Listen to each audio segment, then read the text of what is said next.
Welcome back to the Strange Attractor. This time we've sat down with Simon and Vasundhara from Compound.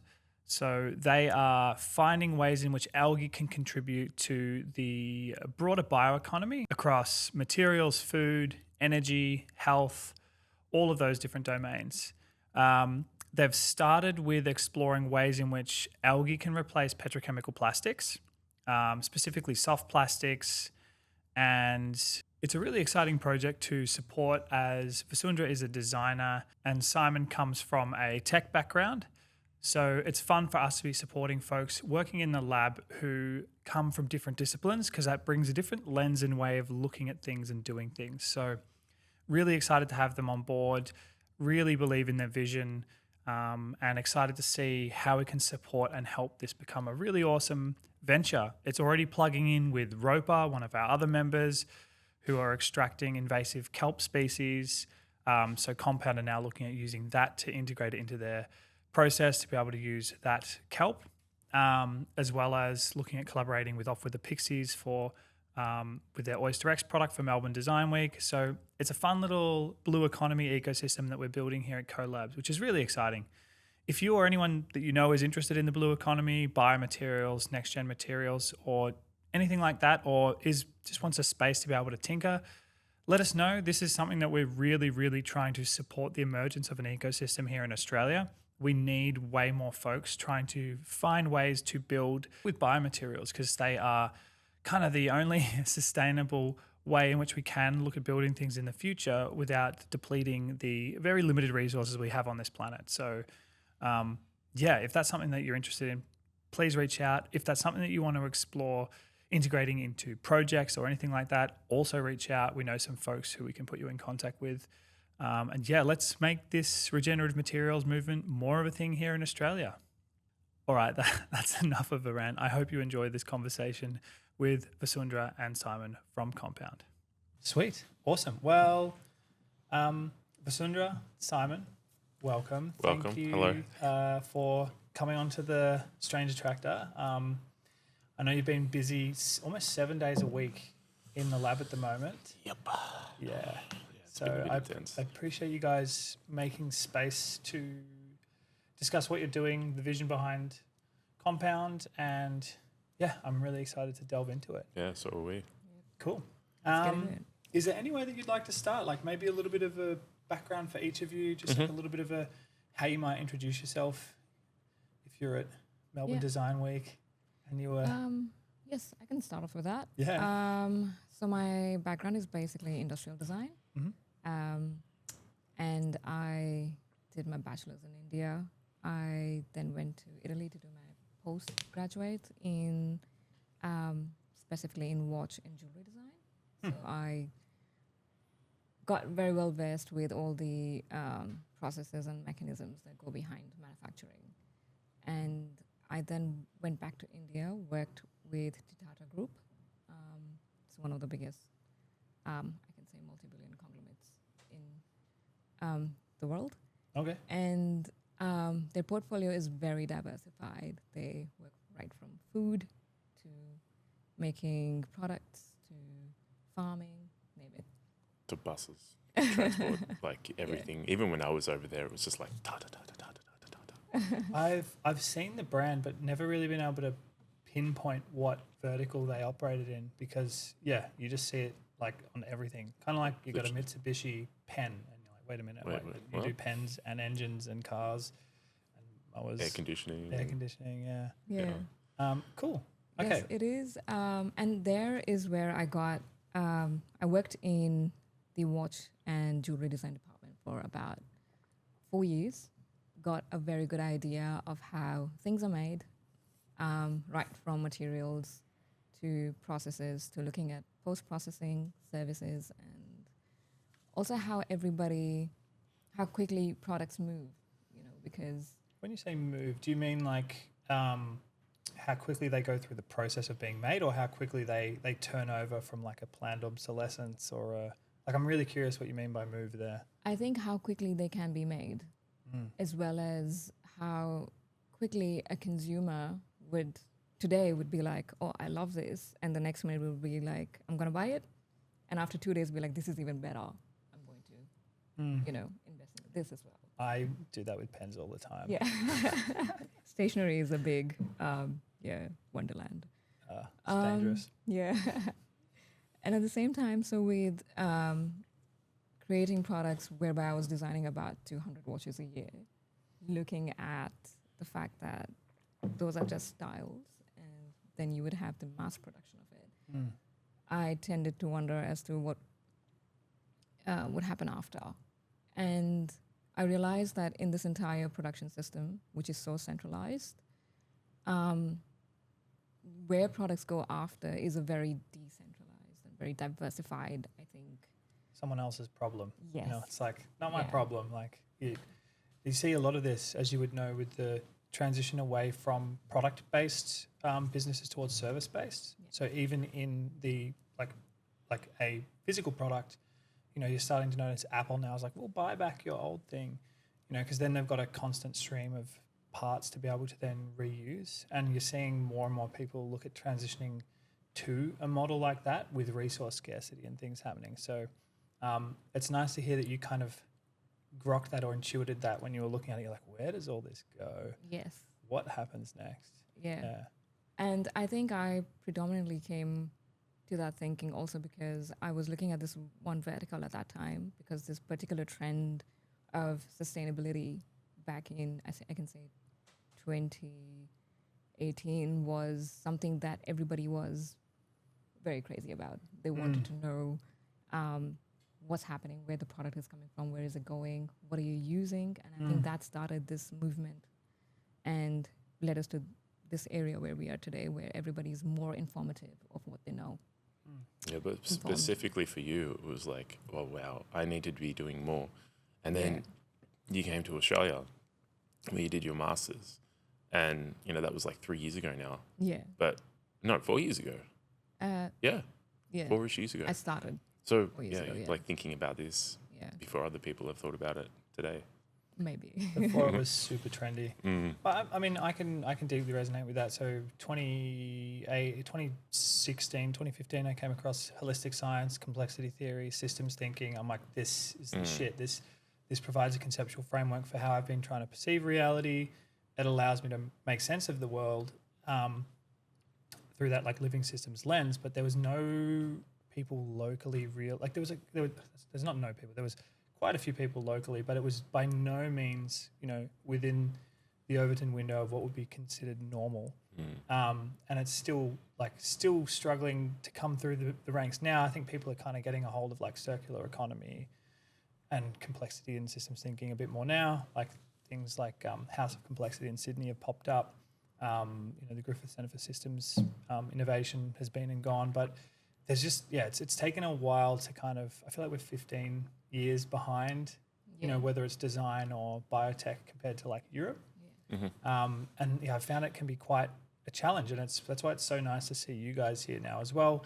Like you've been exploring this, you've been sitting with it, mulling on it, percolating for the last 7 to 10 years, and then it's like, all right, let's make the things happen. And from my perspective, that's part of why we set up CoLabs, was because there wasn't a space for people to play with this sort of stuff, and there weren't many people speaking from that like position, and we really need spaces for people to come together to do transdisciplinary innovation. Otherwise it's just going to be an idea and not a physical reality that we can try and manifest collectively. Anyway, bit of a rant, but awesome. But that actually has made a big I can say leap in how we have also come across to making these products today, because before this it was me at my kitchen bench, and then classic founder story. And I did not know all the types of, say, protocols and the kind of controlled systems that I can use up until I came into a lab space where I was like, okay, I can make this something more serious. I have the opportunity to really take it and do it better. So I should leverage that and work on it. And this platform that has been provided by you has, you can see from where we started in the past 2 months to now, we have accomplished making something which is pretty decent. Still kind of rustic, but pretty decent. it's like getting that sense. That's part and parcel. Exciting to see. Yeah, it's I I think, like we've said, this is so cool. So this is the coca one. Yeah. We'll attempt to show cameras at some point, but yeah, it's been such a. I remember when you told me, like, yeah, we got Melbourne Design Week. We want to display all of these different things. I was just like, yeah. I love the mindset of a designer of being like, yeah, and then the reality of like science, and you're like, no, okay, but you've actually far exceeded my expectations of what you'd be able to create in such a short amount of time. So I'd love to understand, like, we'll get to you, I promise. Oh, it's going to be a non-linear conversation. All right, yeah, don't worry about it. Yeah, this is just, I'd love to understand your creative process, and because neither of you have come from a biology background, if I'm correct. No. And how does that shape or inform, like, because naive beginner's mind, I'm curious to know if you're like, how you've managed to get to so many different varying products pretty quickly. Because as I said, like if when I see a scientist do this, it's a lot slower, a lot more considered. Like let me run that and systematic. Yeah. So not that there's anything wrong with that. This is why I think transdisciplinarity is so important. Is that you can have people come across and be like, boom, here's like 10 different products in like 3 weeks. So. Yeah, did you want to speak to that? Yeah, I think being trained as a designer, your first instinct is to see whether can I make, if I have an idea, can I make a paper prototype of it just to see how it looks and feels, So we want to try and have quicker prototypes just to understand, say, in terms of material, the material better, the material more, or even as opposed to, yes, there's science, but with design, a lot of it is also understanding the intuition and how you would feel about, what you're doing and what you're creating. So important I speak to this all the time, the need to balance multiple ways of knowing. So it's not just like science is propositional, right? That's great. But, there is like feeling, like embodied somatic feeling, there's intuition and emotion. All of those things come into play. The scientific method is a lens through which we can look through, but in reality, even using that, even though they say it's not values-based, that is a value set through which you're perceiving the world. Taking that step back, it's like, you want to be taking that approach when you're looking at creating or doing or designing or making. And if science is part of that, it is a part but not the whole. And bringing all of that together, I thought you'd say something like that, so I was very excited to see if you'd go there. Yeah, perfectly. And I mean, even in terms of us being humans, we have this data set with us, which is informed on our genes from way back. We're the first LLMs. Yeah. Yeah, so it's almost like even when I first touched seaweed, I was like, wow, this feels nourishing, it feels good. It's something that's slightly slimy, can stay on your hand, wear off. After that, your hand feels good, So how nature informs us, nature has its own way of informing us, and we have our own way of perceiving it.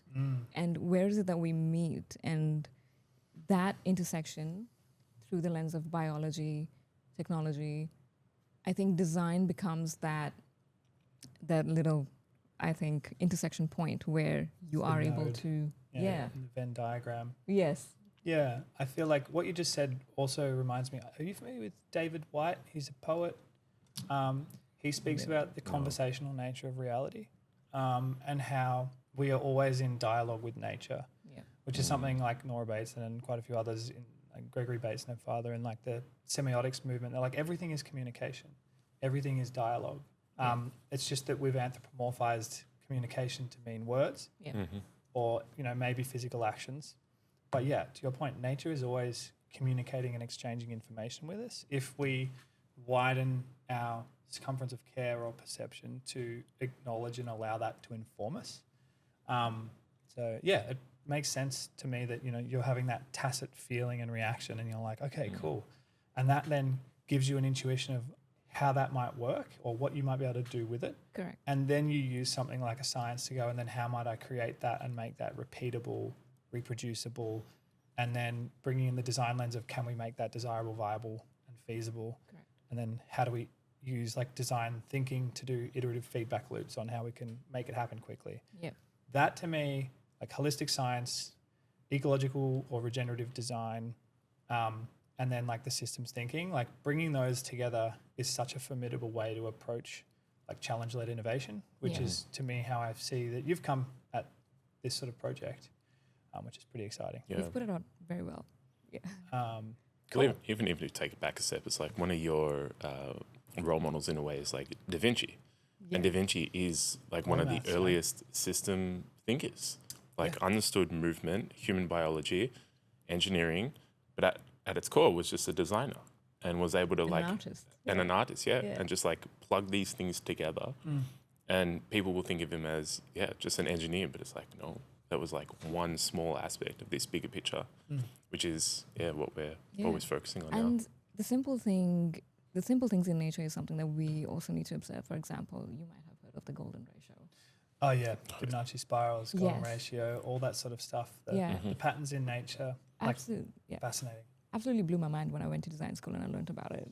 And then I went to my very engineer dad. I was like, did you know about the golden ratio? He's like, no.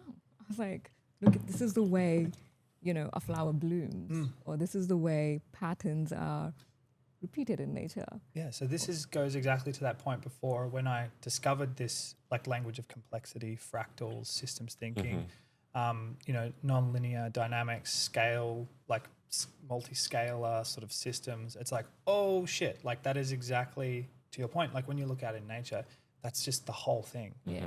It's not a linear mechanistic process. It's this organic thing that's spiraling, twirling, branching. And when you have the language, the conceptual language to be able to see those patterns in nature, it just makes everything feel so much more alive and symbiotic, And to that point, then you end up thinking much more like a Da Vinci, or you think much more like a lot of the original design that you see from humans is biomimetic in a way. It's like you'll see lots of the fractal loops on like the old school architecture and patterns and loops and circles, and the flower of life is across every single culture. Yeah. We've intuited and seen these patterns. It's only really not that there's anything wrong with modern design, but it's definitely, we've had a splinter point, which we've then isolated ourselves from nature and are starting to look at design through like a bit more of an abstract lens, or a bit more of like a utility or human-centered design. No offense. It's like, it's great that we're thinking about people, but like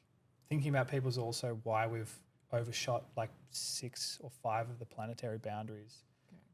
So it's like you can see how design can be a force for good, and how even in the times of the past, it's informed like the design of Florence, something like that. You're like, wow, beautiful city, and then modern places like, I don't know, Detroit, and it's just like a square grid, and you're like, Melbourne CBD, like square. Or even where we are right now, this is all square, and then trying to become more open and just natural, but trying to do our best. It's a challenge. getting there. On the way. No, you're right. Especially when it comes to how this aspect would inform design, and the greatest, I think, skill here that we as designers also try to put to use is observation. A lot of it, all through design school, we are so keen on looking at forms, and so focused on, I can say the composition of things, whether it's patterns, materials, what you're working with, the mechanism, that when you're doing it in nature as well, you are trying to grab that information and put it into your work. And if you're at that point where you are trying to do that, that informs a whole new system of design thinking, which I think design schools now are really trying to focus on. Yeah, definitely. I mean, so biomimicry, Janine Benyus sort of popularized that concept in the 2000s. Now there's master's programs at Arizona State Uni in biomimicry. Like we've been chatting with a whole bunch of those folks about, could we set up an educational institute here in Australia, or partner with them to run a program to try and make stuff happen. So it feels like it is becoming way more trendy, but there's always like a danger with the trendiness of terms. But that's all right. I reckon we'll survive. We'll make it work. Yeah. Eventually. I feel like we should probably loop back. Yeah. Oh, yes. I don't want you to feel left out. I was going to try to find my way to weave it in and be like, let's not get off topic. But I think for me, I wasn't exactly having an existential crisis or anything, but I started to come across I have them every 6 months. Jacques Fresco's work Yeah. and the seasteading as well. And then started to see that there have been people, that have, well, Jacques Fresco died a few years ago now, but, he was in his hundreds and from such an early age was so focused on system design. Like, how can we build communities that are autonomous, focus on human, like, abundance versus this kind of, like, extractive process. Does he know Bucky Fuller? That sounds very Buckminster Fuller. Are you familiar with Bucky Fuller? No, I'm not. Ooh, but remind me yeah. to intro you. Yeah, okay, cool. I mean, Yeah, he's definitely dead, love but it. Just to his work, for sure. Yeah. But that got the ball rolling to that, there are these bigger things. Like, the bubble that I lived in within Australia was like one subset of this greater ecosystem. And then looking at how my internal system can change then led to how can I change the external. And yeah, fast forward a few years, it's basically working within tech, but seeing how sort of like linear that is, not really changing that much. Obviously, it's different now with AI, and now it's more, okay, how can we bridge the two? How can we leverage this automation, AI, intelligence layer that's going to change humanity to then apply that into essentially humans, biology, the world at large for the greater good. And yeah, here we are today, essentially working with like very kind of like rustic approach. You keep saying rustic, but Yeah. I mean, it still is. I get what you mean. It's a work in progress, but that's, I don't know, to me that's part of the beauty of it, to be fair. But okay, so, and what did you do prior to delving into this? Because this is a relatively recent like initiative or project for you. Like what informed your way of thinking or being? Like, how did you end up coming across that sort of that work? You said existential crisis. Were you doing something beforehand where you're like, I feel like a cog in the machine? Or Yeah, I mean the usual, like it's either working or finding a job or trying to figure out where to apply myself. And yeah, it just felt like I wasn't really moving the needle forward. So you could ask my parents this Melbourne Design Week, but it'd be like, what was he doing? Nothing. Or if he was doing something, it just didn't feel like anything that was progressing. So yeah, it was just like, I have to go against the grain. It was working for startups that were doing something new and innovative. It was trying to learn abstract topics that people were just not talking about. It's like, could have considered me like a conspiracy theorist, but it's not really. It's more like, here's a topic that no one delves into. Let's try to find some substance that actually can benefit people. I understand and resonate with this notion. I think, are you familiar with the Flammarion image? It's like the but I photo like of the a word. dude who is like leaning up underneath the earth and has like pulled up a bit of a veil and he can see the stars, and it's kind of like sort of. I'll get a photo up. That kind of looks cool. It's something that's definitely informs just my way of thinking with the world. Is like it's like kind of like a Plato's cave allegory, the cave analogy. Like, sometimes you can be so bound to the chains in that cave, and you kind of think that normality is all these shadows that we're getting shown. Yeah, but if you can break free from those cages and go up into the, like, where there's actual sun and trees and nature, you're like, damn, okay, there is so much more to this world. Exactly. And I resonate because I had that same sort of thinking of just trying to make sense of things. And yeah, sure, there are some conspiratorial elements of things, but like, I mean, if you just use the word conspire, like, we're conspiring right now. We're breathing together whilst exploring this, right? So conspiracy theory, first of all, here's a fun one. It was a psyop from the CIA to discredit anyone who, and you can bro science me here and someone can prove that it's not a thing. It was a psyop to try and stop people questioning whether or not JFK was assassinated by was an inside job or not. So they were trying to discredit people, and they came up with the term conspiracy theorist. Fun fact. Interesting. But yeah, I think it's often used to label people who are thinking about things that are a little bit different. But usually, don't get me wrong, like a lot of conspiracy theorists, their sense making is way off. They're pattern matching where there's no patterns at all. And it's if you use like the 3 types of facts, like there's physical reality facts, like you could like arguing with gravity being real when you run off a cliff. Like that's going to be a thing, right? You know, then there's a second, which is like social facts. Yeah. So, you know, maybe 30 or 40 years ago,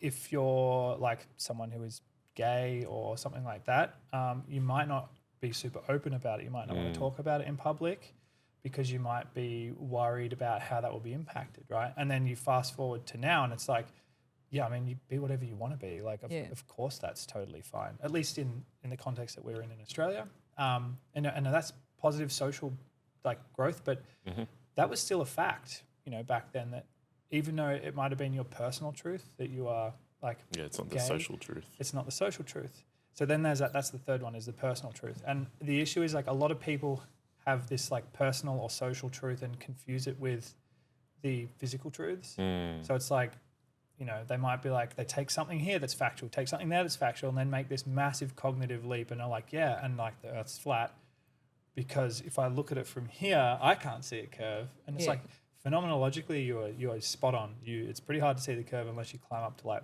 1.5 Ks above, and then you can start to maybe see it if you really try. Really look. But it's that same sort of thing. It's like even with trying to find new knowledge that, so for example, when I was into like health things back in the day, it's like, okay, like I'm pretty sure fat's not bad for you, but like 20 years ago, fat was the devil. Ridiculed, Yeah. And it's like, oh, what do you know? It's like actually too many carbs isn't that great for you. So it's like these things are constantly changing, and this is how like science or thinking adapts and evolves over time, is that there are people who have these ideas on the fringe. And it's that edge of emergence, which is where the real new ideas tend to bubble up from. And it's actually the most exciting place to be. But it is a frontier, and you're always going to have like, I don't know. The naysayers be like, no. Yeah, or you're going to have conspiracy theorists or cult-like figures who are going to try and co-opt it and use it for their own gain. But, you know, it's just really interesting hearing you speak to that, because I had the same thing with like the holistic science complex. I'm like, why are we not talking about this? Why is everything so reductionist, you know, and then it feels like we're now kind of coming around to it. So I just empathize with that. Yeah, no, for sure. Because I clearly remember the one video that I think set me on that trajectory, which was the top 5 biohackers. And it was people implanting like antennas in their brain so they can communicate with people via radio wave. Yeah. But the most sane one is like Dave Asprey with Bulletproof Coffee. Yeah. And it was like, whoa. Big fan of the Bulletproof. That just, set me on that trajectory.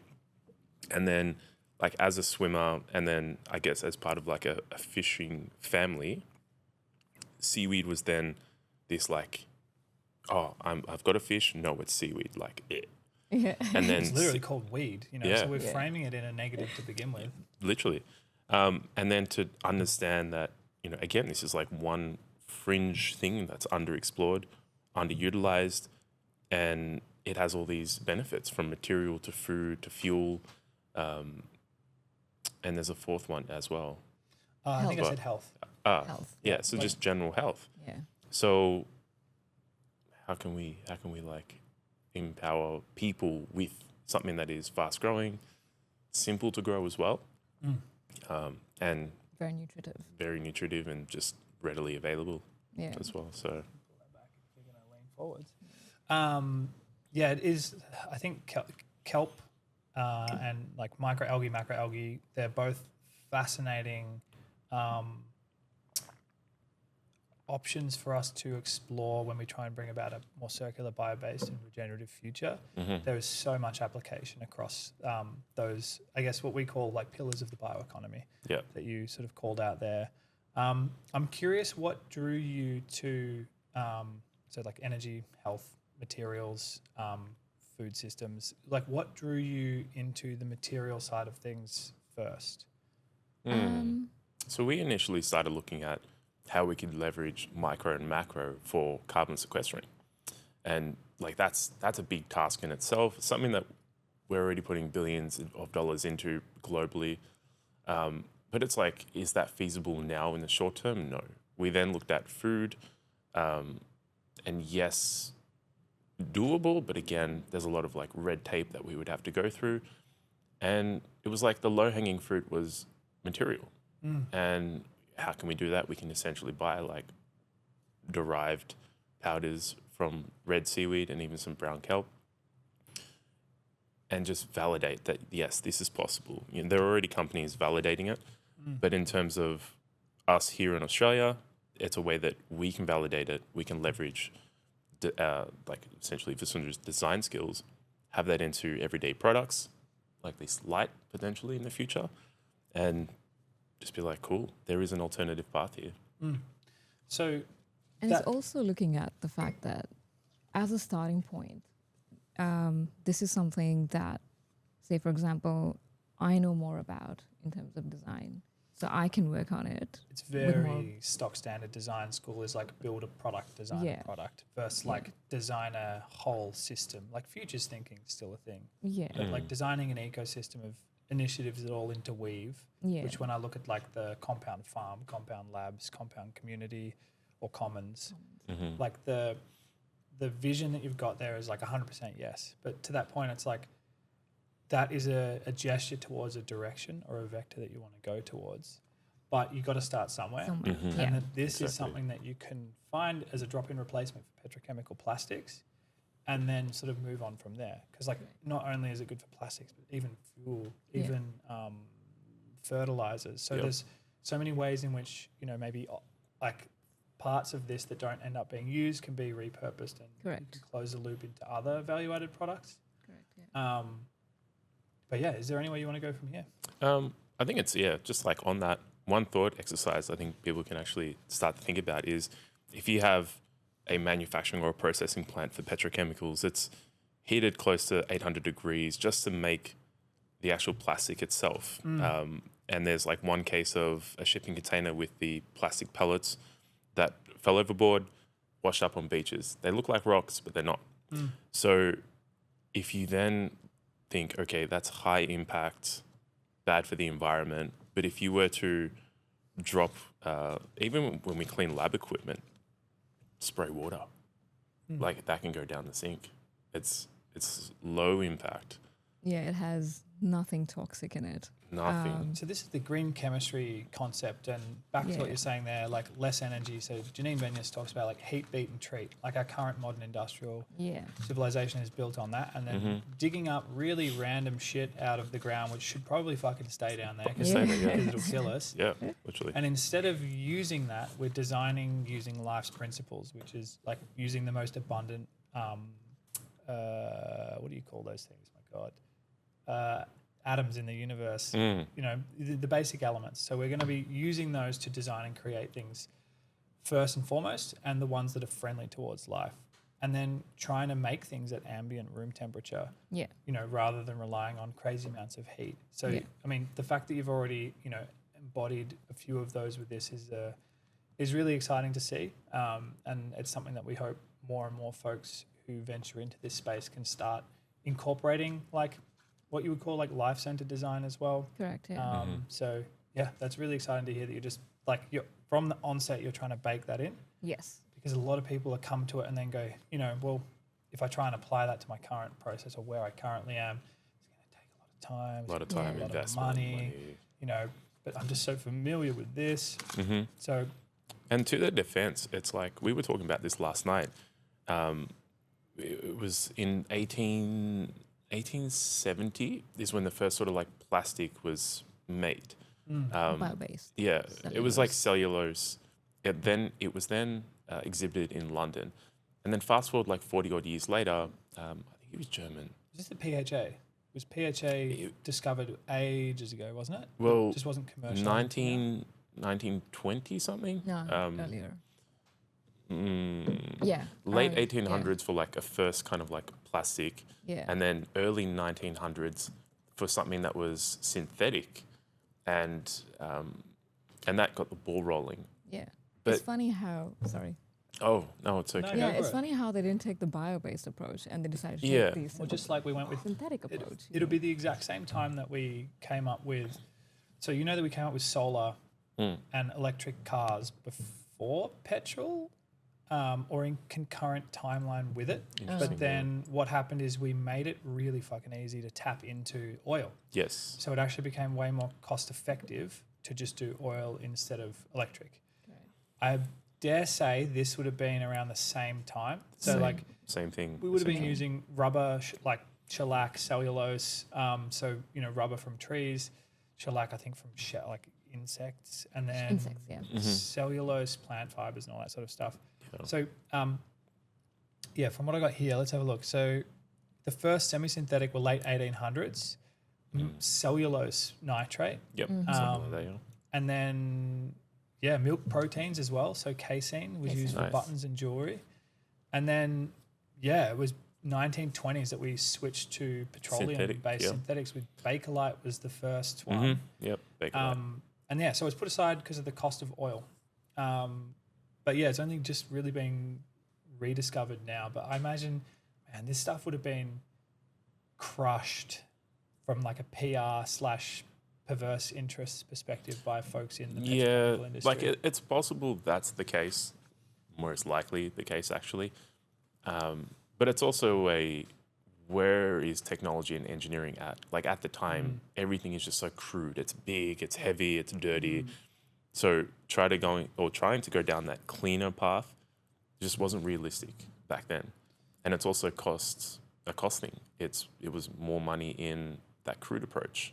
Yeah, and it's also kind of I love to think of it as being like a cabal, but realistically as well, to your point, it's a cabal. It's the incentives as well, right? Like designers would, like if you said to a designer, here is a frame through which I want you to look at this thing. So like prime example being Gore-Tex. Make this water repellent. It's like, cool. If that's your only design parameter, make this water repellent. Not make this water repellent and ensure that it doesn't cause liver failure and kill people by just existing. So that they succeeded in their main design intent, but not having the other one in there, which is and now also ensure it's life-friendly chemistry. Yeah, exactly. That I think is a big shift, and I feel like a lot of the time, I like to think it's not that I like to think people are evil, but it's just I think it's really reassuring to try and assume that someone's got worse morals than you. It's like, well, they're just doing that because they're an asshole. Where it's like realistically, it might just be like they're nice, great people. They're a part of a system where they don't really have much of a choice, and these are the parameters they've been given to work with, and that's why we get the exact output that we're getting. Yeah. Which is way less like you can't point a finger. No.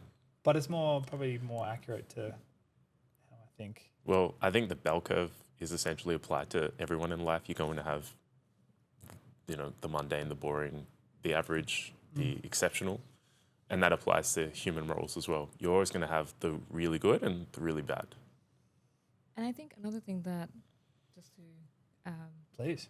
go back on that, I think along with everything in the early 1920s, what informed most of, I think, this trajectory into plastics is also the Industrial Revolution that really came about. And I think it was during this World War period where there had to be so much innovation. They had to look at Or speed, essentially, actually. Yeah. Yeah. Basically, speed and making things more durable. It informed everything, right from communication. So much of what we've got has come from wartime economy. Wartime, yeah. Textile, jeans. All of our good fashion. Thanks. Yes, most of it has come from that time, and I think that has basically spiraled into the world we're living in today.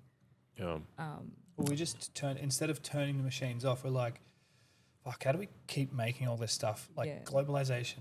So maybe we just make things for everyone, which made sense at the time if you thought that the earth was infinite and there was no shortage of resources. But, infinite growth on a finite planet, we all know is It's not sustainable. self-terminating. So it's not going to happen forever. And we're already seeing resource wars kicking off. So it's a thing. Like Russia taking Ukraine and then the stuff happening in the Middle East. These things are very resource-based as well as political. But stuff like that's going to just keep happening until we find ways to work with more abundant materials and things from like place. Hence why I always sort of go on about the bioregional transitions and the need to try and work with the atoms that you've got within that region. And then maybe ideas and things come from overseas, but try and work with keeping things as local as you can. which is what's so exciting about this as well, right? Like, you know, I'm sure you're prototyping with stuff where you're just sort of getting it to begin with, but from wherever it can be ordered from. But the long-term thing here is being able to work with someone like a road bar or other people who might be able to provide you with feedstock, Absolutely. like local feedstock, and then being able to convert that into like products, which I just think is such an exciting beginning of kicking off like the blue economy. Yeah. Additionally, there's this one thing which I came across in design school, which I find very interesting, is the pluriversal design theory. Oh, I love it. Yeah. Is it Arturo Escobar? Yeah. And I think in India we were trying to sort of put that into practice as well, because we are trying to step away from this, he terms it as the colonialism way of living. And, you know, you're taking away yourself from like community, from your craft, from your local,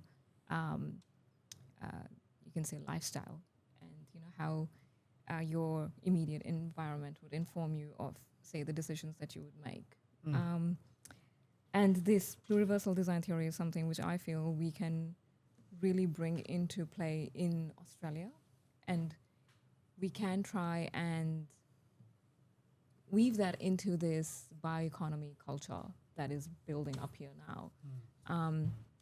We are abundant on resource. It's just about how we are able to responsibly manage everything. And which is a challenge. Yeah. Which is a challenge. Yes, but it's doable. It obviously is doable. Yeah. The Indigenous folks have been living here for, you know, anything up to hundreds of thousands of years have been, you know, it's interesting. Initially, you're looking, you see, like, they're like, oh, shit, we might have wiped out the megafauna. But, you know, from these early interactions, learning, okay, my interactions with the environment have a direct outcome. So, you know, they've figured out ways to live in symbiosis within the carrying capacity of a bioregion, albeit this was pre-industrial sort of. So it's very different to now, but there's so much that we can even learn from that in a way that's trying to not be exploitative of that way of like knowing and understanding and doing things. But yeah, it's so interesting to that point. Like, we really do have the potential here to do amazing things in this space. We have to create the enabling conditions for it to emerge. But so far, Australia has primarily been designed and structured as an extractivist colony that takes all of the resources and gives them to multinational organizations, whether that's our gas, our coal, all of our resources, for little to no tax. The whole thing's been set up to do that intentionally. And then we kind of are just like attachments to that system that help kind of keep it all going. And then obviously, you know, number one service export is universities. So we just convince people to come and get degrees because they think that it's like good. And then I'm one of them. Yeah. No, I'm grateful for that though. I'm glad that you've learned these things in uni. But it's like we have a lot of retooling of the dark matter, of the invisible social structures that underlie the patterns that shape our culture. And we really need to be also addressing that in unison with trying to build out the new infrastructure of the future. You know, it's not one or the other. It's kind of like both and. And it feels like we're starting to see that now. And that was why, you know, I could really see like building a space like this is like the starting point to create a place for people to come together where you can then start exploring how do we create cultures or an ecosystem that adopts this worldview or way of looking at things.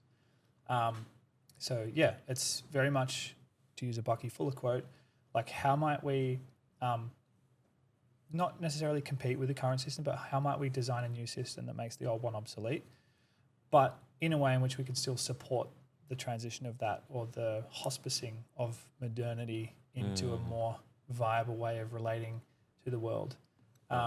So he has this concept of the world game, which is how might we make the world work for 100% of people in the shortest possible time with little to no environmental detrimental impact. And that's kind of informed like what we're trying to do here. It's like, all right, the world game, that's what we're trying to do.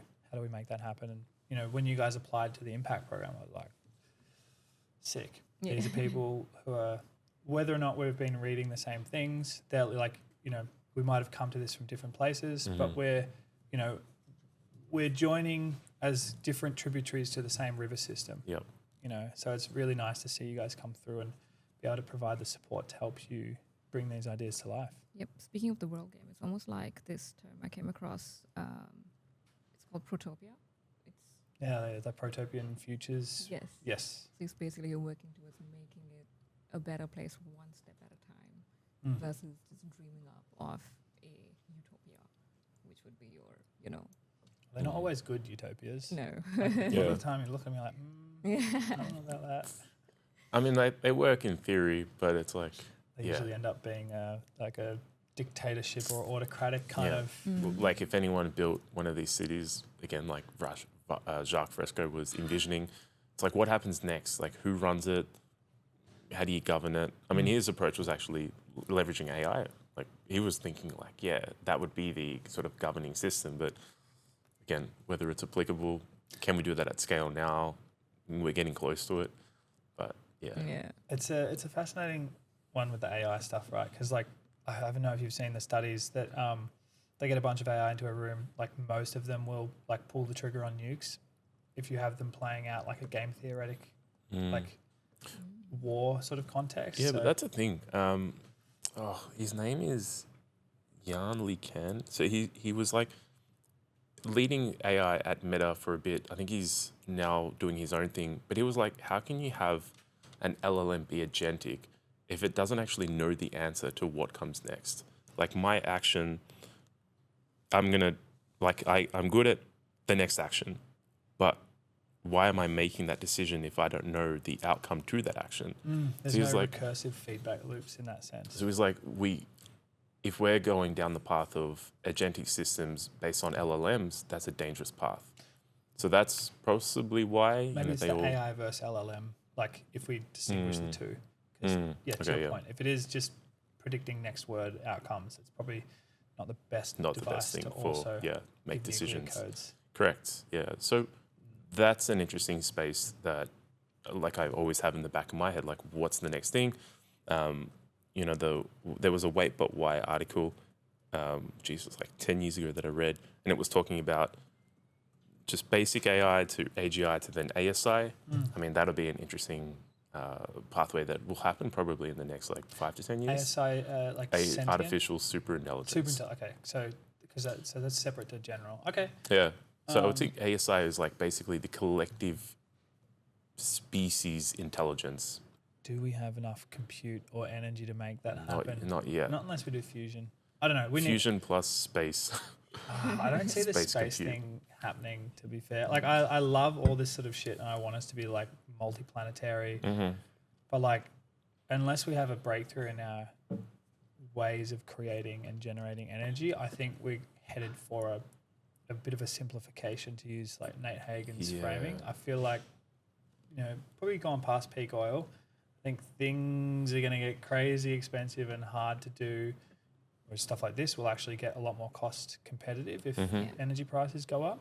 Yep. So maybe the collapse of current civilization is a good thing for algae-based biomaterials, but I know it's a little bit of a detour from where you might have been going. No, not at all. Because if we think about it, I was going to mention it before, but like the conflict in the Middle East, it's almost like, cool, too much reliance on a region for oil does impact global economy. And now people are being pushed towards more electrification of vehicles, power at home. So yes, at like a smaller, less impact method, people are becoming energy reliant. But at a global level, we move up the Kardashev scale in terms of energy production and then utilization of it as well. So energy probably won't be an issue. If we move off petrol, or slowly move off petrol, the cost of plastics will actually go up. So we need the alternatives. And then, we start to move more towards that extractive process to a bio-based growth approach as well. Yeah, I mean, so riffing off what you're talking about is, are you guys familiar with the adaptive cycle? Heard across that? I probably know of it, but... So it's kind of like complex systems theory stuff, but it's like if you you need to wait for the right time for a system to be able to intervene. And right now, we've got quite a fragile multi-continental six continent supply chain providing us with everything. It's super fragile. Interesting. Having something like this happen, that means that what was somewhat stable, you know, this petrochemical based system is becoming like much more unstable. So like the basin of attraction that brings that together is sort of rising, and like it's has the potential to just like tip out and go somewhere else. So once you enter, and if you look at this as a figure of 8, once you start entering what is the collapse phase. So currently we're in like a bit of a it's called rigid or conservative phase, where it's like we try and keep things as they are, bureaucracy, lots of bureaucracy. Let's keep it the same. Let's just try and keep doing business as usual. You get to a point at which it just collapses because it's like the weight of it falls apart, right? And during that collapse phase, you have a release phase. So things are a bit chaotic, but from that chaos, you know, the seeds of a new future can be planted. And then you can steward that out into a new growth phase. Yeah, interesting. So that is, so when we think of like complexity informed challenge-led innovation, it's like, you know, sometimes a great idea is a great idea from the 1920s, right? But it might take 100 years for that to like for it to be like take off. Fuck yeah, let's send it. Let's make this happen. So especially with this sort of biomaterials thing, it feels like now you're coming into this at actually the perfect time, because we're realizing that the veil has been lifted up. You know, it's the apocalypse, to use the term properly. Literally over the last 2 months, we've seen more bioplastic stuff online. Obviously now we're like in that algorithm. Cool, fantastic. But even just the awareness of microplastics. Like I've been talking about this for so long, like just don't have plastic bottles. Maybe so that's the case, like that. Yeah. And then now to see people actually becoming aware of it, where it's, drink filtered water, because there's doing that for yonks. Yeah, I'm like all we've been on this. that for a while now. Yeah. But like I would almost rather go thirsty for filtered water tomorrow than drink tap water today. I try and explain this to some people, and I get very interesting looks. Yeah. But I'm with you on that. It's like, heaven forbid you try and find underwear that don't have plastic in them. Dude, it took me so long to find like there's a few brands that I've found now but like everything has synthetics. Something in it, yeah. It's like it's actually insane when you look at like how perverse and how diffuse petrochemical plastics are within everything. But yeah, to your point, there's a lot of stuff coming through the ranks now, and it's really exciting to see more and more potential. Just awareness, I think, that's the inflection point. Well, that shifts that window, like we were talking about when you were saying at the very start. It's like more people are aware of it, the realm of possibility expands, and then suddenly bringing something like this in, people are like actually ready and receptive to it. Correct. Yeah. And I really think that we're kind of getting there now with it, which is really exciting. Yeah. So if we like fast forward like 10 to 20 years, what sort of materials do you think algae has the chance to replace without people even noticing? So far from what we've seen, if we say microalgae, it's biofuel. If a barrel of oil is above 100, there's the fertilizers, the stimulants with that. Obviously, people are focusing on high quality food as well. So that's where they use spirulina and chlorella. And then if we look at macroalgae, its usage in places that we've already discussed. But what do you think would be one thing that people would not expect it to be algae? Yeah. I mean, yarn. Yarn is still there. There's algae yarn. But still, we're talking now about like high quality, mass produced, you know. Yeah. Imagine, I don't know, yeah. I kind of feel that if we're looking at things and materials, I think the entire dialogue for material design is now how can you grow it versus how can you manufacture it. This is like the, that's the whole biodesign grown, not made mentality, or things fall together. Like, how do we work with like biology's natural instinct to bring things together? Correct. So grown, not made. Yeah. And I think it also delves deeper into how are you how are humans looking at materials in terms of what function they want it to perform? Do you just want it to be a singular function, or do you want it to be something that hits you at different levels? You know, whether. So I watched this documentary on Netflix. I don't know if you've seen the Abstract: The Art of Design. No. Oh, is that a mini series? Yes. Yeah. I've seen a few of them episodes. I feel like someone was like, "You need to watch this specific one," and I can't remember what it was. I particularly love the one by Neri Oxman. That was the one that was the I was going to say that's probably the one you got recommended, because that was quite literally the usage of tech, but the usage of nature to essentially grow structures. A structure. Yeah. Again, like prime example of someone who, why you marry billionaires is a very useful. No, I'm just kidding. Yeah, Hey, that's funny. I don't even think Bill like invested into it. I mean, it's all done through MIT. But I know. It's kind of funny though, because he's kind of cool as well. But it's just nice to see, like, so that obviously she's been doing this for quite a while, right? Mm-hmm. So required lots of money, lots of experience to be able to bring that sort of Krebs cycle of creativity to life. But it's exciting now that, you know, we can be doing this here with little to no like money to be able to prototype and explore things which, you know, they were doing maybe 10 years ago. Yep. Yeah. But it's still exciting to be able to bring that here and start making things happen. So I think in terms of unexpected product, it's I would say essentially metal. Metal. Imagine Wow. one day That's a completely different you're like, molecular structure. yeah, but imagine one day you're like, because at the way in which we're like, okay, this is algae. When you look at seaweed, you're like, I wouldn't think of this to become this, you know, with growing technology and our, you know, expertise on science as it evolves. I think we could definitely turn this at some point into something that's way more rigid, has properties like metal, and maybe we don't have to go through the entire extraction process anymore. Like a composite. Like, so this reminds me of, like, if you think of spider silk, like it's like pound for pound stronger than steel, right? Yeah. It's just how do we scale that up to something that's functional at a human scale. And I imagine we'd be able to do something similar. Maybe. As a compound material, but it's probably not going. I think they would probably notice it.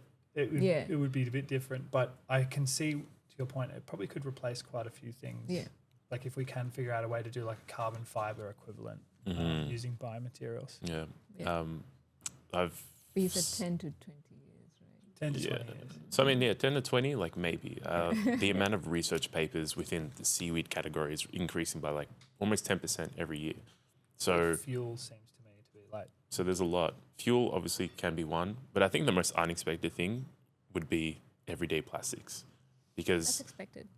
I know it's expected, but it's how do we even get to that point? I don't think the average person will think about it. Like, so where's that one? Sure. The bioflow. Yeah. Or this one here. Now, I don't think anyone, unless they're informed as to what this is, they might just be like, that's a funky. Like that just looks like a A4 like cellophane. Cellophane actually was cellulose. Fun fact. Yeah. Yeah.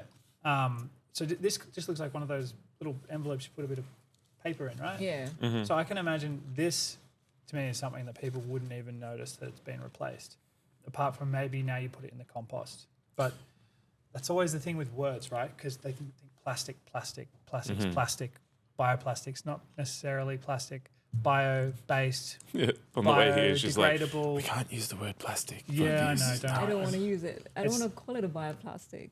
For sure, it's like we shouldn't call fission or fusion nuclear, because it's like people have such a bad connotation with it. Yeah, but yeah, it's I understand. It's a pain. How do we speak to it? That's why next gen materials sounds way sexier, or biomaterials. But then even biomaterials and biodesign in Australian context is much more like bioreceptive, biocompatible implants. So like, so there is like a biodesign class at Melbourne Uni, but it is about implants. Like if you want to like put a tooth into someone's jaw,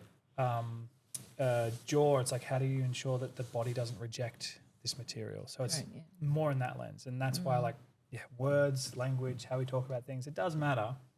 So I can understand the. Yeah. Um, But we'll coin a word for it sooner or later.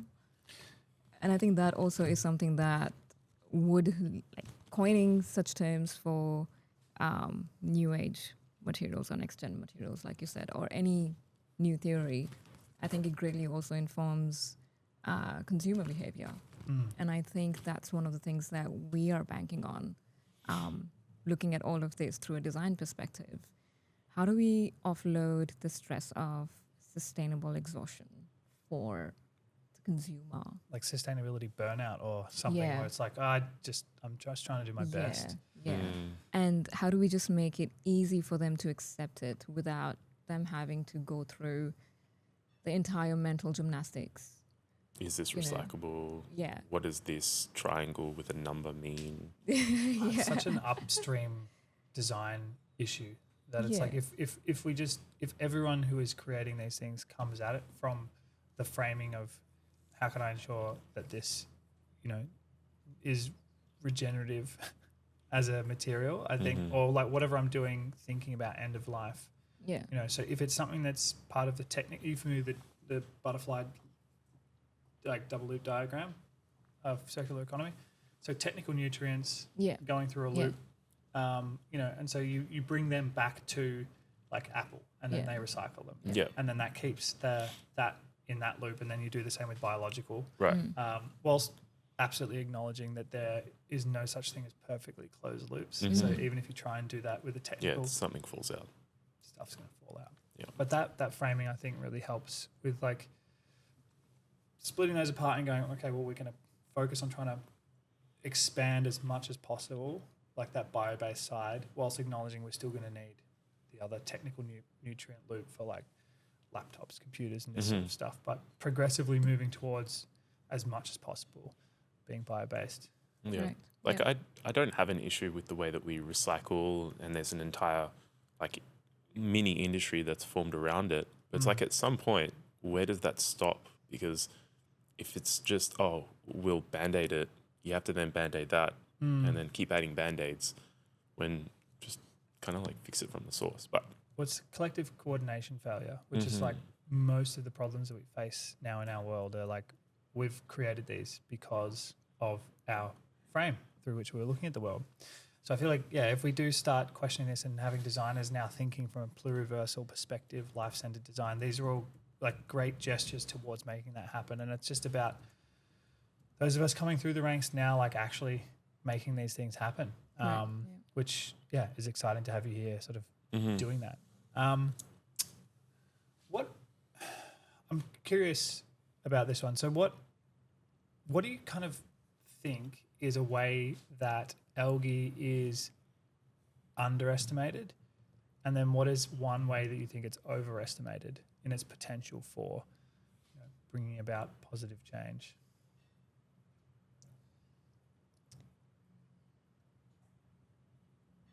I think the way in which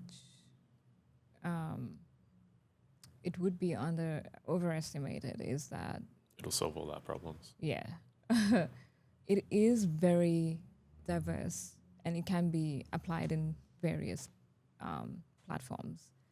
But in order for a system to exist, I think there should be multiple intervention points with different sources. It can't just be one source. So I think, it won't really solve all our problems, but I think it can get the ball rolling on at least creating a pathway to getting to certain plateau points where we would require another intervention to take it to the next point. That makes sense to me, like looking at it through the lenses of like the three horizons of innovation. Yeah. It's like it's enough, like it might bridge us to get to a certain point, or it might work in this certain context, but it might require a radical retooling of industry, or we might just not be able to treat it as a complete drop-in replacement for plastics. Like, I think this is the classic issue that happens with anything is like people are like, oh my God, this is the panacea, and you try and apply something to every context without acknowledging that there are certain contexts that it's going to do. Yeah, I think on that front, we can probably try to solve it as a collective, which is it is one small component. We still have potato, we still have starches, we still have mycelium. Like these are other things that potentially, if amalgamated into an alternative solution, could possibly aid to that as well. Yeah. Myco and the myco. Yeah, we're just acknowledging that there's going to be a material palette of the future, like, and maybe it's going to be a mix of all those to replace petrochemical plastics. It's not just going to be one algae to rule them all. Yeah. And that also makes more sense from a resilience perspective. It's good to have multiple feedstocks that are coming in and that you're making products with, so that every context that you're in or every environment might have different feedstocks. So checks out to me. And in terms of underestimated, I feel that we haven't yet realized the full potential of micro and macro algae yet. Yeah. They are literally more than 2,000 species. Yeah. Like I think we're underestimating its potential to be a way to solve hunger.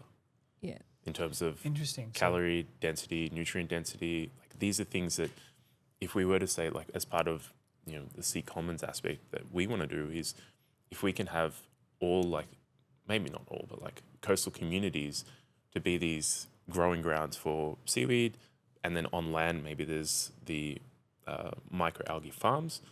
That's a way to just be like cheap but great nutrients and effective as well. Yeah, which can be used in areas which are probably poverty stricken or which are going through a nutrient deficit.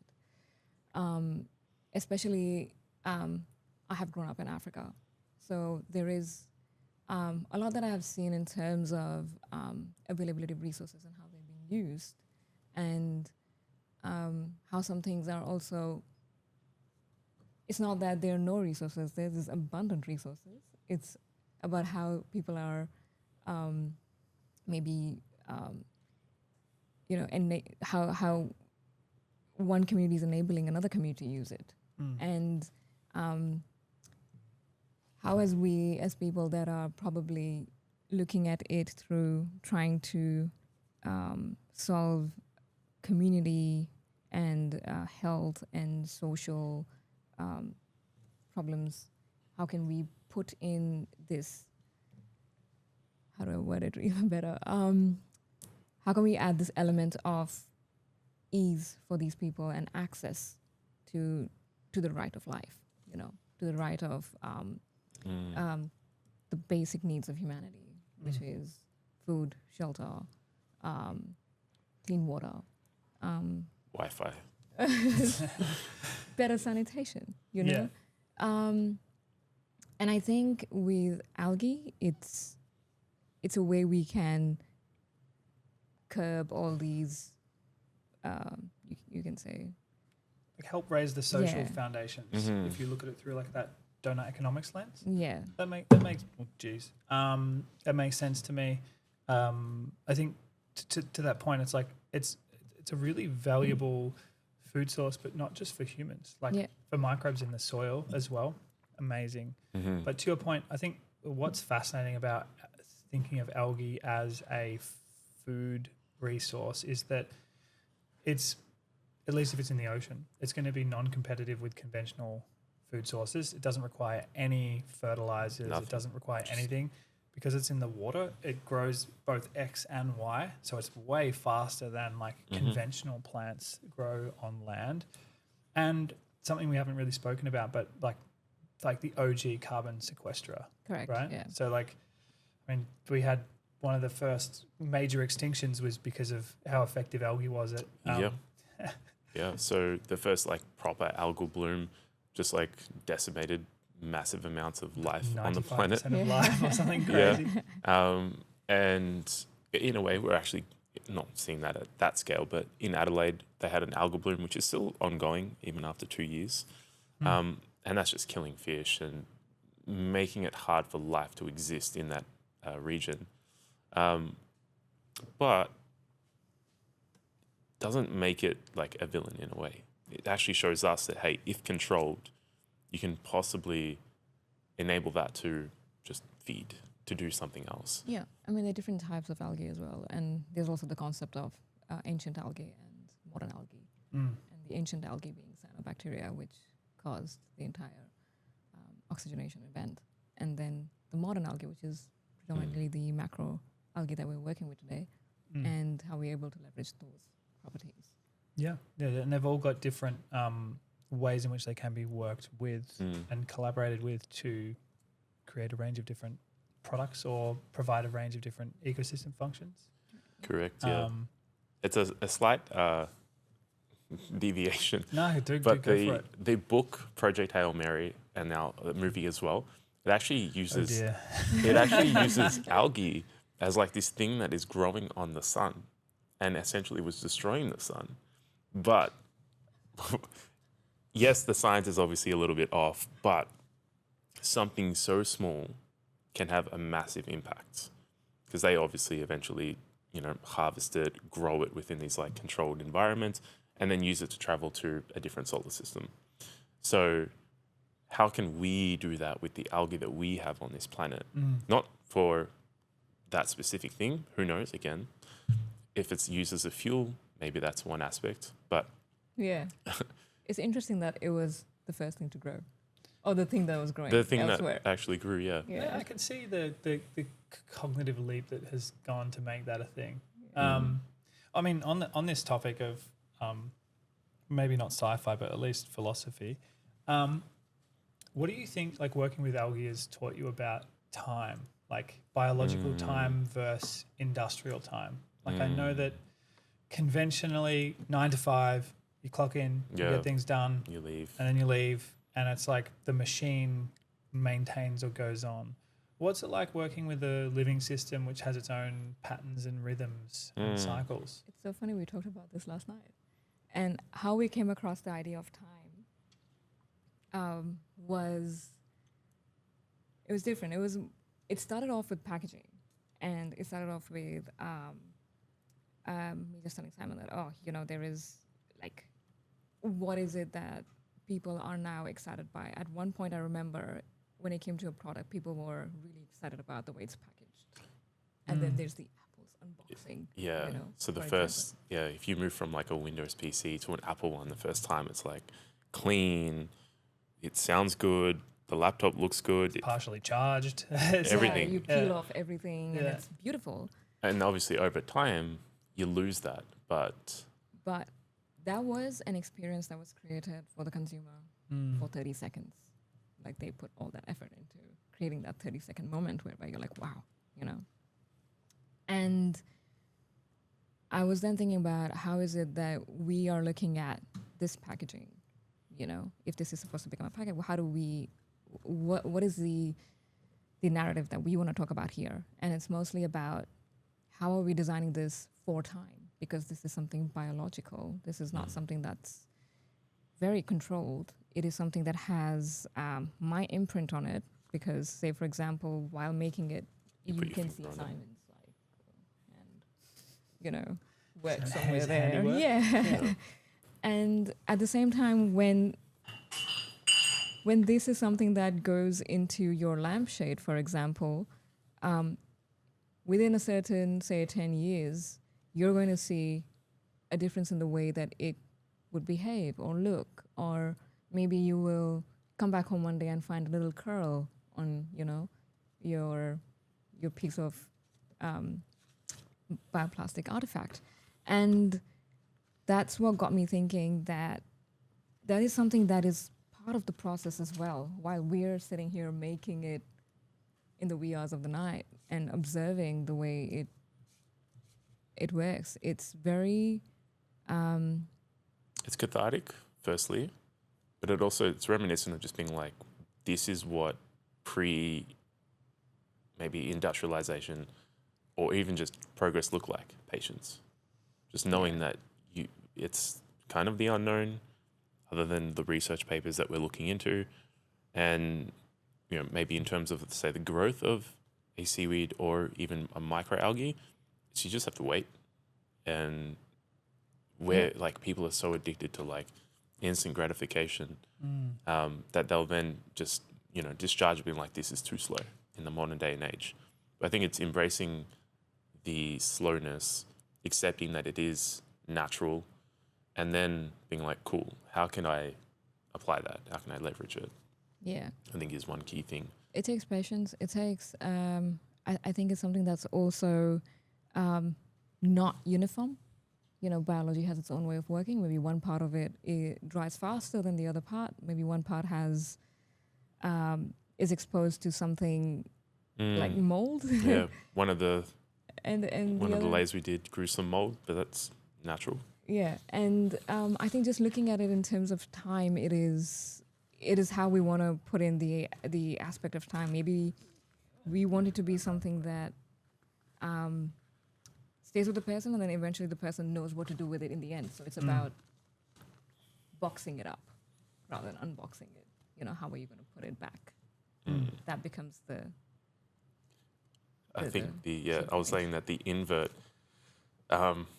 is like, there was the boxing of a laptop and the unboxing, and then there would be like maybe someone's first time, there's like a burial process, like rip it up, put it in the ground. How do you Yeah. go through that ritual of, and that's a fun, Letting it go. yeah, letting go.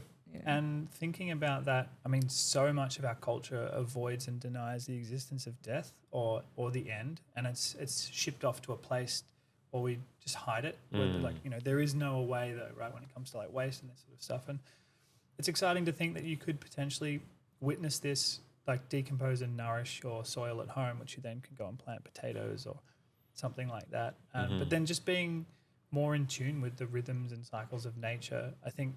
From my perspective, it just feels so much more human, so much more like life-centric. I think the equivalent is like the adult phrase, the phrase of watching grass grow. It's like, well, this is literally watching grass grow, and just have to accept it. Yeah.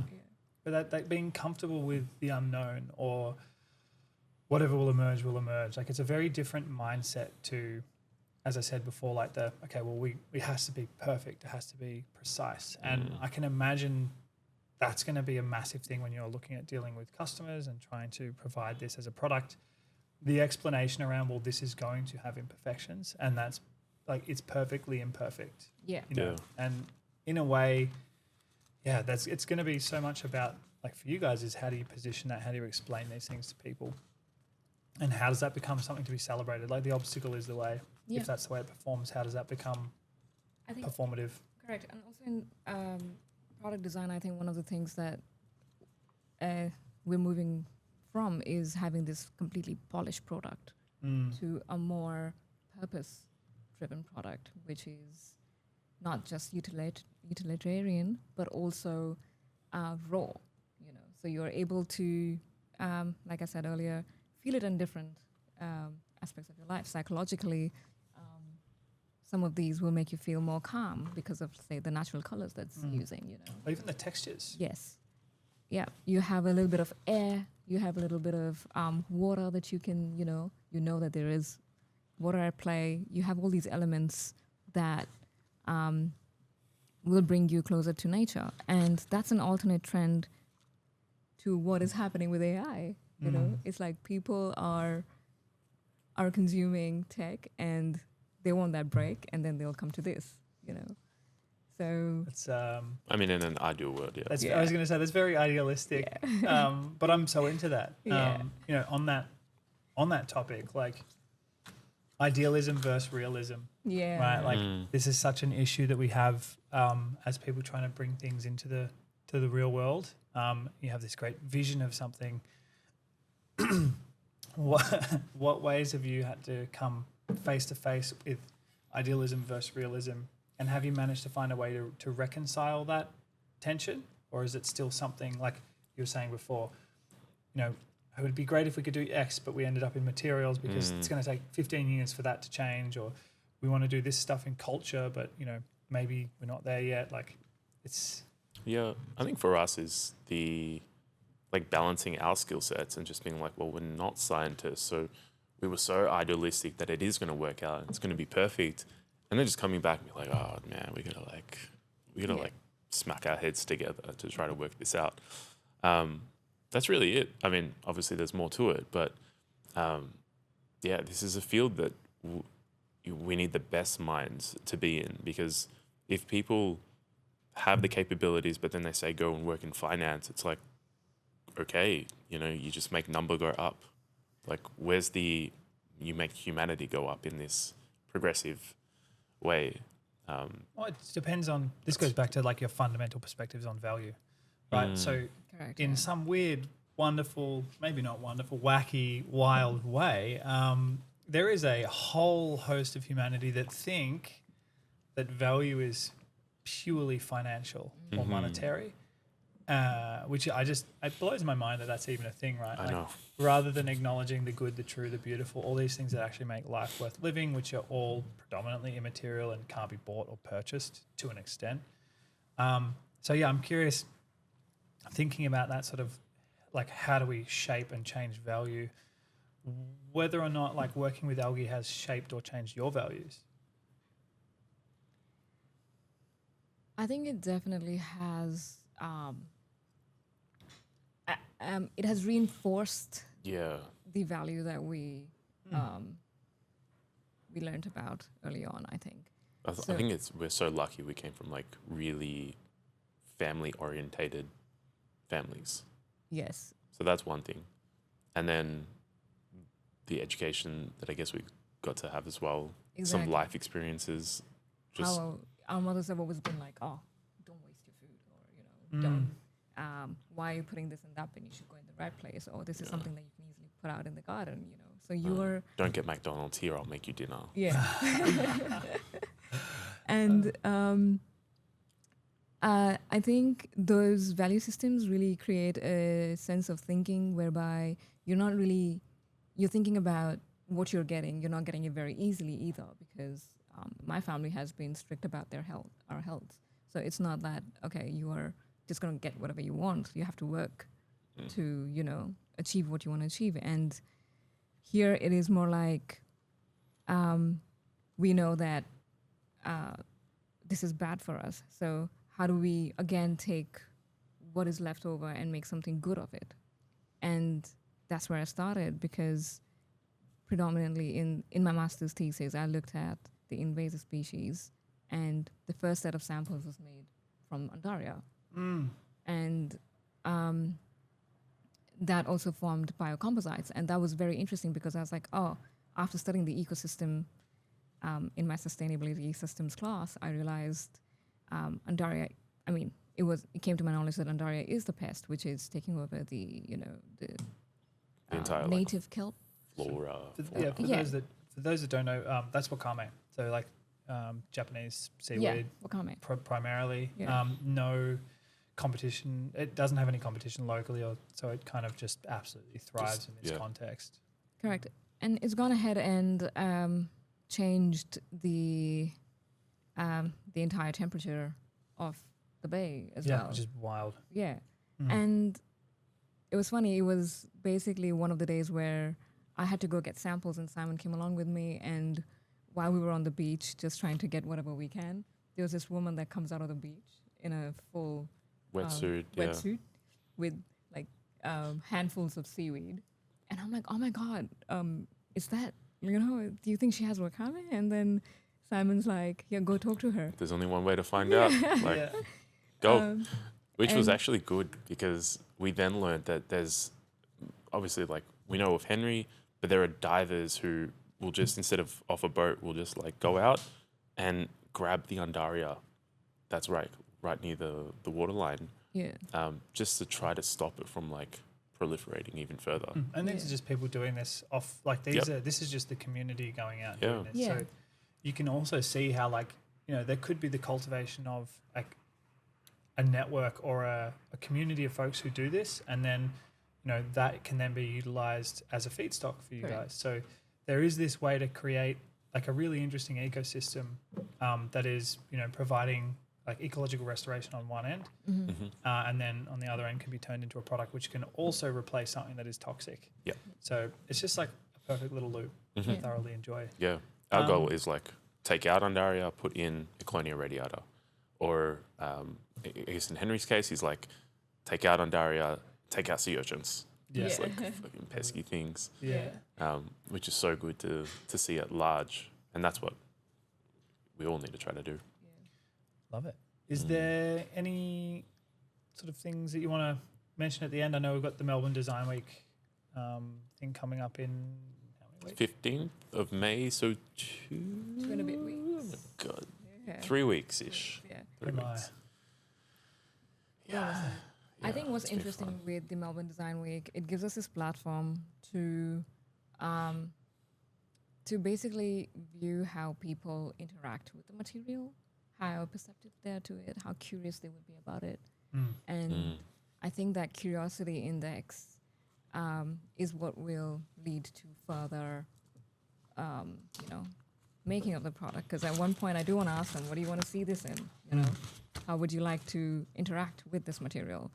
And I feel that's where we will get a lot of points and data sets on how it behaves environmentally as well in an open setting. Yeah. And Our biggest problem is that it's at Amp Pavilion, which is open, and there's a little body of water. Not a massive issue there, but like, what happens if it rains? What happens if it's too windy? Like, there are all these micro factors that are going to occur because it's like what, the start of winter in May. I don't even know my cycles anymore. But it's exciting. like, how will this, at its like current level, interact in that environment? And how are people going to react to that is That's also what I want to. all a part of the learning journey. Correct. Yeah. Cool. Is there anything strange, beautiful, wonderful that you've come across recently or discovered recently that you'd like to talk to? For me, it was the amount of research going into seaweed. I guess. Oh, there was one other one I said yesterday. You go and I'll remember. Okay. I think for me it's the alternate trends, the parallel trends of technology and biology. I love to see how people are looking at. On one side we have AI, billions and billions going into it, and the other side we have biology-based. It will be the new frontier for Yeah. sure, and then it'll be how do you use one to inform the other. Yeah. But biology as a technology is a fascinating concept. Yeah. Did you get back to it? Well, the only one that popped into my head was like, I guess the trailblazers, the ones that are going above and beyond now, and then how receptive people are becoming to these alternative things, like the way that you live your life, what you eat, what you wear, as well. I think, like I said earlier, in the last couple of months, the amount of awareness around microplastics, PFAs, people are now like, holy shit, like, yes, something is branded really well, but it is so bad for the human system. So I think the eventual adoption of more human-centric systems, clothing, food, the way that we function in society is really exciting. So I'm all for that. Nice. And then lastly, if algae could speak, what would it say to us? Yeah. Microalgae would be like, I need sunlight. And then, okay, time for bed. Like, turn off the light. Macroalgae is just like, just let me have that space. give me some space. I Or- think if you could speak to us, I think one of the things that it really would say is use my intelligence. I think I really want to see how we can tap into that because it's a very intelligent being. Yeah, I mean, it's not alive, but it's just been interesting on our part to just be like, it's there, it's wet, it dries, it gets re-wet. It's like in Three Body Problem when they dehydrate and then they rehydrate. It's basically that. It's this thing that's so versatile and unique that it has many use cases. So explore me, touch me, feel me. Yeah. Yeah, I'm into that. Yeah, let's do it. Yeah, I think so. Cool. Awesome. Well, thanks so much for carving out some space and time for It's been a Regan. pleasure. Thank you for having us. Thank you for having us on. It's so exciting. Just side note, when are you going to have an AI version to just be able to distill all the knowledge in your brain that you've learnt over the last 10, 15 years? Gosh. It really is. Oh, yeah, I don't know. You are an also. Oh my God, there was so much. I'm just like new thing here and there. Like, Look, it's probably part of, like, I mean, I would love to teach this sort of stuff. Like for me, like I come from a long lineage of people who are good at telling other people things. okay. So I feel like there's probably just some innate stuff there. But yeah, I thoroughly, like, I never had anyone to explore this stuff with. It was all sort of somewhat self-learnt and everyone was overseas. So I just get really excited when there's other people doing it. So that's kind of the raison d'etre behind what we're doing with CoLabs. Yep. Was just kind of just an excuse for me to try and bring together people who are doing this awesome stuff and find a way to be able to hopefully support and create more ventures or enable and give people more agency to be the change in the world. So yeah, thank you for applying to the Impact program. Yeah, no worries. Thanks for having us. Sweet. Yeah. No worries. Awesome. Thank you. Thanks, Sam. Onwards. Yo. Come to Melbourne Design Week. Yeah. What's the plug? Hang on.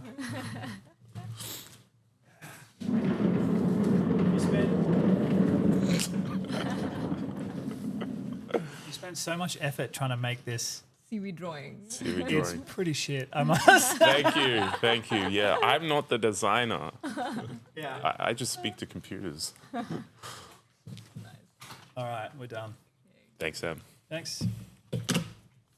All right, made it to the end again. Congratulations, go you. I'm very grateful for you. Thank you for tuning in. Thank you for listening to the conversation. If anything here sparked interest or curiosity, or maybe even if things didn't, reach out, drop us a line. We love hearing from folks in the ecosystem and trying to co-design this content as well as event series, workshops, all that sort of stuff to be able to meet the needs of folks in Melbourne that are trying to explore pathways towards a more resilient and regenerative future. So if you have any ideas, drop us a line. That's what we're here for, to help you bring those ideas to life. Thank you and catch you next time.